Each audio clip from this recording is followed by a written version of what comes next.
अस्सलाम वालेकुम स्टूडेंट्स, कैसे हैं आप सब? उम्मीद है खैरियत से होंगे। अच्छा जी, आज हम लोगों ने डिस्कस करना है डिफरेंशियल इक्वेशन की एक्सरसाइज 4.1 है, जिसके जो इंपॉर्टेंट क्वेश्चन आ रहा है 1 से 4 तक 13 एंड 14 आ रहे हैं। और इसके अंदर हमारे पास टोटल लीनियर इक्वेशन का ही आ रहा है। बेसिकली हम लोगों ने इसके अंदर क्या गिवन होगा, हमारे पास सोल्यूशन भी गिवन होगा, डिफरेंशियल इक्वेशन भी गिवन होगी और साथ हमें कंडीशन गिवन होंगी। उन कंडीशंस को यूज़ करते हुए हम लोगों को ये जो सोल्यूशन उन्होंने हमें उस डिफरेंशियल इक्वेशन का गिवन दिया होगा ना, उसके अंदर जो constant integration constant C1 C2 इसमें जितने भी इन्वॉल्व होंगे ना, उनकी वैल्यूज़ क्या करनी होंगी, कैलकुलेट करनी होंगी। जैसे क्वेश्चन नंबर 1 में कहता है find a member of the family that is the solution of the initial value problem.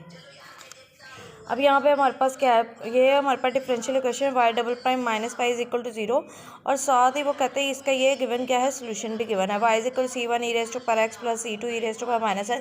मतलब आप लोगों ने इसको सॉल्व नहीं करना, सॉल्व हुई पहले से ही आप लोगों को डायरेक्ट ही आंसर बताया जा रहा है और उस आंसर को यूज़ करते हुए हमने ये दो कंडीशंस को क्या करना है, यूज़ करना है और उसके वैल्यू को के अंदर आने वाली ये कॉन्स्टेंट C1 और C2 को वैल्यू क्या करनी है, वैल्यूएट करनी है।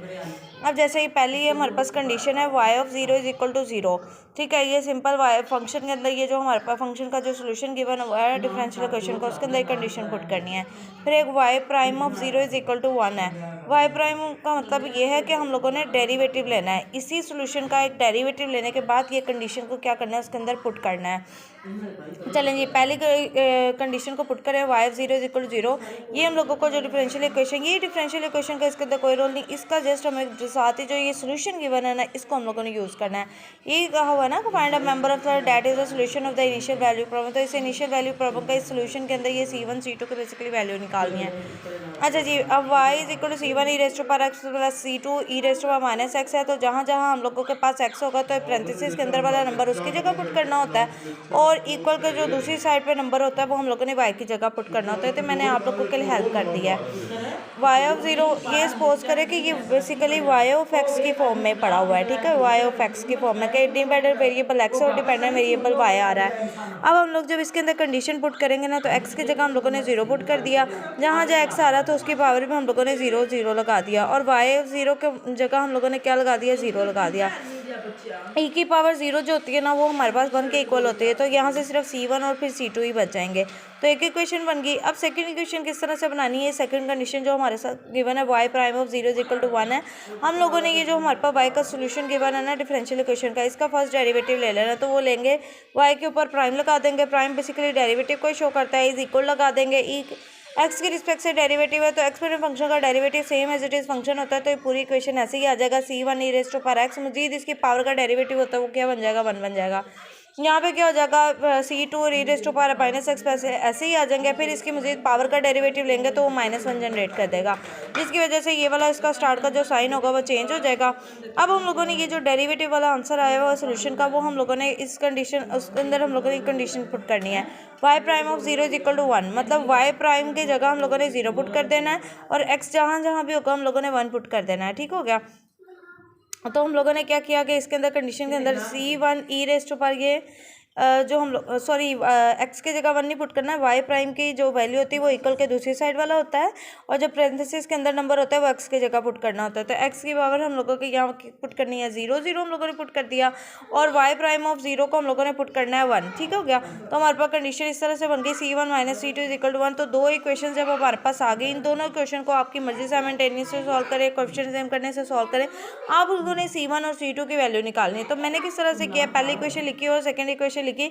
अब यहाँ पे देखिए एक C2 प्लस का है एक माइनस का है, तो ऑटोमेटिकली जब मैं इन दोनों को ऐड करवाती हूँ तो ये वाली टर्म कैंसिल होकर आपके पास सिर्फ C1 की फॉर्म में आंसर आएगा। इसका कोएफिशिएंट 1 और इसका 1 ऐड करें तो 2C1, इस साइड पे आ जाएगा 1 1 में 0 ऐड करें 1 ही आंसर रहेगा। तो C1 इधर रहने देंगे, 2 इधर आके डिवाइड होगा तो C1 की वैल्यू आ जाएगी 1/2। फिर हम लोगों ने ये C1 की जो वैल्यू आई होगी ना, आपकी अपनी मर्जी, आप इक्वेशन 1 या इक्वेशन 2 किसी में से भी एक इक्वेशन के अंदर हम लोग C1 की वैल्यू पुट करेंगे और आंसर आ जाएगा। तो मैंने इक्वेशन 1 को यूज़ किया, C1 plus C2 is equal to 0। तो C1 की जगह हम 1/2 पुट कर देंगे, C2 एज इट इज़ रहेगा, 1/2 इस तरफ पॉजिटिव, दूसरी साइड पे जाकर नेगेटिव हो जाएगा, तो हमारे पास C2 की भी वैल्यू आ जाएगी। अब हमारे पास ये जो गिवन है हमारे पास सोल्यूशन था ना इस डिफरेंशियल इक्वेशन के, इसके अंदर C1 और C2 की जगह जाके हम लोगों ने वैल्यूज़ क्या कर देनी, पुट कर देना, और ये हमारे पास वो फैमिली मेम्बर्स निकले हैं जो इस डिफरेंशियल इक्वेशन के सोल्यूशन का क्या है, पार्ट थे। बात करते हैं इससे नेक्स्ट क्वेश्चन की। इससे नेक्स्ट क्वेश्चन के अंदर हमारे पास जी बेटे डिफरेंशियल इक्वेशन इस तरह से गिवन है। डिफरेंशियल इक्वेशन हमारे पास, सॉरी, इसके अंदर मेन काम ये है कि हमारे पास सोल्यूशन गिवन होता है, कंडीशंस गिवन होते हैं, उनको यूज़ करना होता है। ठीक हो गया। अब यहाँ पे सोल्यूशन इस तरह से गिवन है, y is equal to c1 e raise to power 4x plus c2 e raise to power minus x, और साथ कंडीशन गिवन है y of 0 is equal to 1 और एक y prime of 0 is equal to 2। ठीक हो गया। पहली वाली कंडीशन तो डायरेक्टली हम इसके अंदर पुट कर देंगे। ठीक है, y की जगह हम लोगों ने क्या पुट करना है, ये इक्वल के साइड वाला जो नंबर है 1 पुट कर देंगे, और x की जगह हम लोगों ने क्या पुट कर देना है, 0 पुट कर देना है। जहाँ जहाँ x नज़र आ रहा है उसकी जगह मैंने 0 पुट कर दिया, y ऑफ 0 को 1 पुट कर दिया। e की पावर 0 जो होती है हमारे पास बेसिकली क्या होती है, 1 की इक्वल होती है, तो c1 और plus c2 is equal to 1 पहली इक्वेशन आ गई। दूसरी इक्वेशन के लिए हम लोगों को इसी सोल्यूशन का क्या लेना है, फर्स्ट डेरिवेटिव लेना है, ताकि इस कंडीशन को यूज़ कर सके। फर्स्ट डेरिवेटिव लेंगे तो क्या बन जाएगा, y प्राइम 0 बन जाएगा। अब c1 e raise to power 4x का एक्सपोनेंट फंक्शन का derivative as it is function होता है। मजीद इसकी पावर का जब डेरिवेटिव लेंगे ना तो x का x के रिस्पेक्ट से डेरिवेटिव 1 होकर 4 बच जाएगा। फिर हम लोगों ने c2 e raise to power minus x को एज इट इज़ लिख देना, बिकॉज एक्सपोनेंट फंक्शन का डेरिवेटिव एज इट इज़ होता है। मजीद इसकी पावर का जब डेरिवेटिव लेंगे तो -1 जनरेट कर देगा। इसके अकॉर्डिंग हमारे पास ये बन जाएगा जी 4c1 e raise to power e raise to power 4x और plus c2 e raise to power, या माइनस इधर स्टार्ट पे लिख देंगे। ये मैंने यहाँ पे डायरेक्टली कंडीशन को पुट कर दिया। आप लोग थोड़ा सा अरेंज करना चाहे तो कर सकते हैं। जैसे आप लोग यूँ लिख लीजिएगा, y prime is equal to 4c1 e raise to power 4x। ठीक हो गया। और साथ लिख दीजिएगा ये वाला minus c2 e raise to power minus x। ठीक हो गया। ये जब अरेंज हो जाएगा तो इसके अंदर हम लोगों ने कंडीशन को एवेल्यूएट कर लेना है। किस तरह से करेंगे, y प्राइम की जगह हम लोगों ने 2 पुट कर देना है, और जहाँ जहाँ x होगा हम लोगों ने 0 पुट कर देना है। तो जहाँ जहाँ x था हम लोगों ने 0 पुट कर दिया, y प्राइम 0 की जगह हम लोगों ने 2 पुट कर दिया। e की पावर 0 1 का इक्वल होगा, तो आपके पास फाइनल इक्वेशन बन जाएगी 4c1 minus c2 is equal to 2। दो इक्वेशंस आ गई हैं, इनके कोएफिशिएंट सेम करते हुए ये जिस तरह भी आप लोग सॉल्व करने जाते हैं इस पे कोई रिस्ट्रिक्शन नहीं होती। ठीक है, आप लोगों को जो सूटेबल, वैसे तो मोस्ट ऑफ द टाइम ऐसे ही इक्वेशन को सॉल्व किया जाता है। अब क्या करेंगे, यहाँ पे भी हमारे पास एक c1 प्लस 2 का, एक c2 प्लस 2 का था, एक माइनस का था, ऐड किया, दोनों इक्वेशन को एक कट गए, तो हमारे पास ये 4 में इसका क्वेश्चन 1 ऐड किया, 5c1, 2 में 1 ऐड किया 3, तो c1 की वैल्यू हमारे पास 3 को 5 पे डिवाइड करवा देना, तो c1 की वैल्यू आ गई।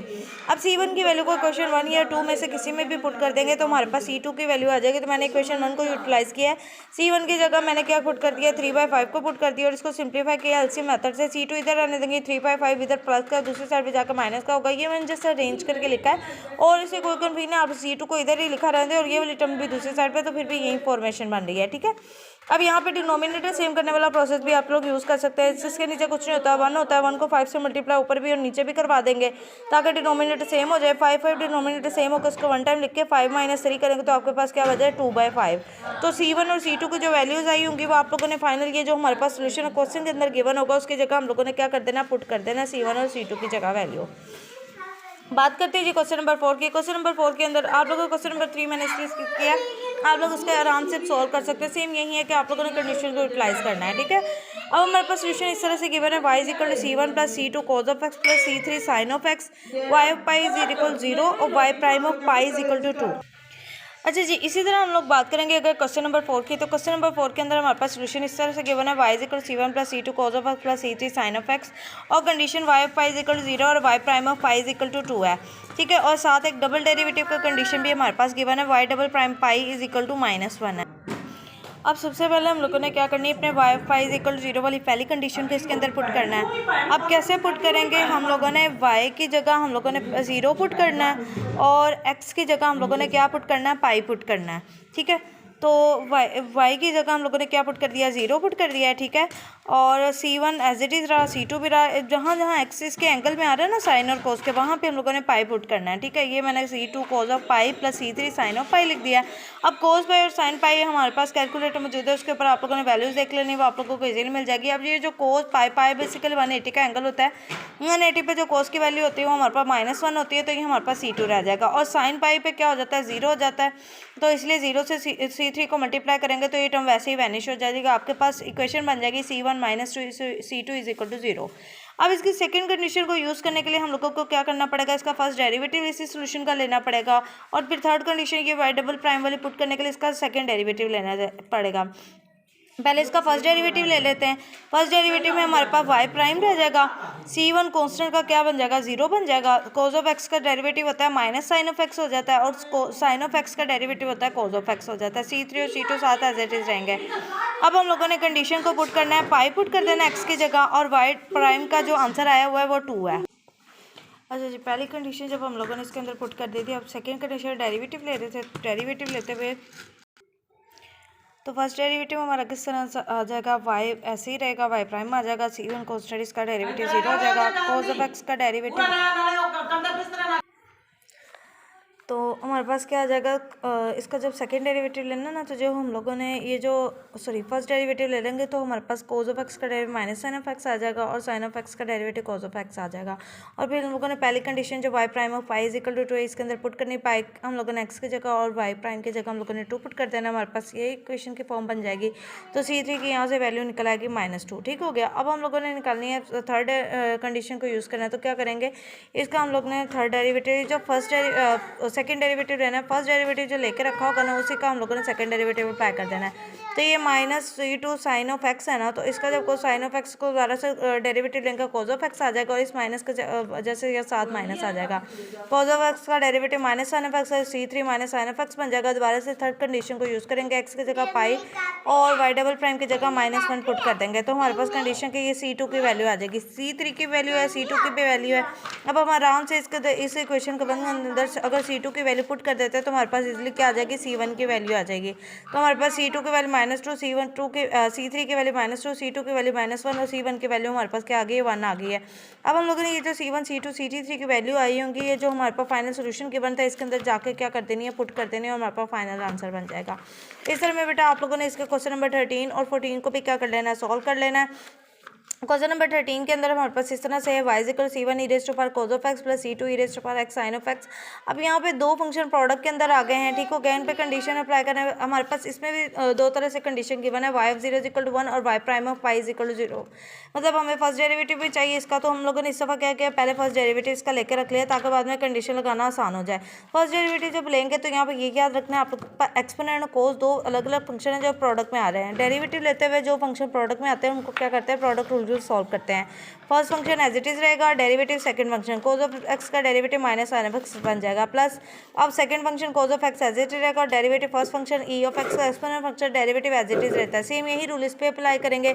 सिंप्लीफाई करने के बाद हमारे पास ये फॉर्म बन जाएगी। पहली कंडीशन हम लोगों ने पुट करनी है इसी सोल्यूशन के अंदर। पहले y of 0 = 1, एक्स की जगह 0 और y की जगह 1 पुट करेंगे तो हमारे पास c1 की वैल्यू आ जाएगी 1। इस तरह सेकंड कंडीशन को जब यूज़ करना है ना, तो हम लोगों ने इसी y prime of pi = x की जगह पाई और y प्राइम की जगह 0 पुट करना है। तो अब हम लोगों ने कैलकुलेटर यूज़ करना है।